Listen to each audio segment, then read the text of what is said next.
মৃত্যুর ঠিক 3 সেকেন্ড আগে আপনি 3টা জিনিস দেখবেন এবং সেই 3টা জিনিস দেখেই বুঝে যাবেন আপনার ঠিকানা কোথায়। কি দেখবেন, কিভাবে বুঝবেন? শেষ পর্যন্ত দেখুন, হৃদয় কেঁপে উঠবে। আসসালামু আলাইকুম ওয়া রাহমাতুল্লাহ। এই মুহূর্তে আপনি ভিডিও দেখছেন, সব স্বাভাবিক, কিন্তু জানেন এই স্বাভাবিক জীবন যে কোনো মুহূর্তে শেষ হয়ে যেতে পারে এবং যখন মৃত্যু আসবে তখন 3টা জিনিস দেখবেন।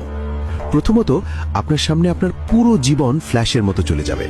ছোটবেলার দুষ্টুমি থেকে শুরু করে আজ পর্যন্ত প্রতিটা ভালো খারাপ কাজ একসাথে দেখতে পাবেন। রাসূল সাল্লাল্লাহু আলাইহি ওয়াসাল্লাম বলেছেন, মৃত্যুর সময় মানুষের পুরো জীবন চোখের সামনে আসে। সেই মুহূর্তে আফসোস হবে, কিন্তু আর কিছু করার থাকবে না। দ্বিতীয়ত, আপনি মালাকুল মউত অর্থাৎ মৃত্যুর ফেরেশতাকে দেখবেন। যদি আপনি নেককার হন, তিনি আসবেন সুন্দর চেহারা নিয়ে, হাসি মুখে, জান্নাতের সুগন্ধ নিয়ে। আপনার রূহ বের হবে সহজে, যেমন পানির বোতল থেকে পানি ঢালা হয়।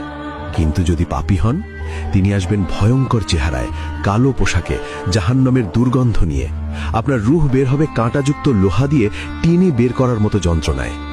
তৃতীয়ত, আপনি আপনার আসল ঠিকানা দেখতে পাবেন। যদি জান্নাতি হন, জান্নাতের একটা জানালা খুলে যাবে, দেখবেন কত সুন্দর আপনার ঘর, কত সুন্দর বাগান। আর যদি জাহান্নামী হন, জাহান্নামের আগুন দেখবেন। সেই ভয়ে আপনার রূহ শরীর থেকে বের হতে চাইবে না, কিন্তু জোর করে বের করা হবে। হাদিসে আরো এসেছে, মৃত্যুর সময় ঈমানদার বলবে, আহ, আমি কেন আরো নেক আমল করলাম না? আর কাফের বলবে, হায়, আমি কেন ঈমান আনলাম না? এই 3টা জিনিস দেখার পর আর কোনো সুযোগ থাকবে না, না তওবা করার, না নামাজ পড়ার, না কিছু ঠিক করার। যা করার ছিল দুনিয়াতেই করতে হতো, এখন শুধু ফল ভোগ করতে হবে। তাই এখনই সময় আছে, এখনই তওবা করুন, নামাজ শুরু করুন, গুনাহ ছেড়ে দিন। কারণ মৃত্যু কখন আসবে জানেন না, হয়তো এই ভিডিও দেখার পরেই আসতে পারে। তো আপনি কি আজ থেকে বদলে যাবেন?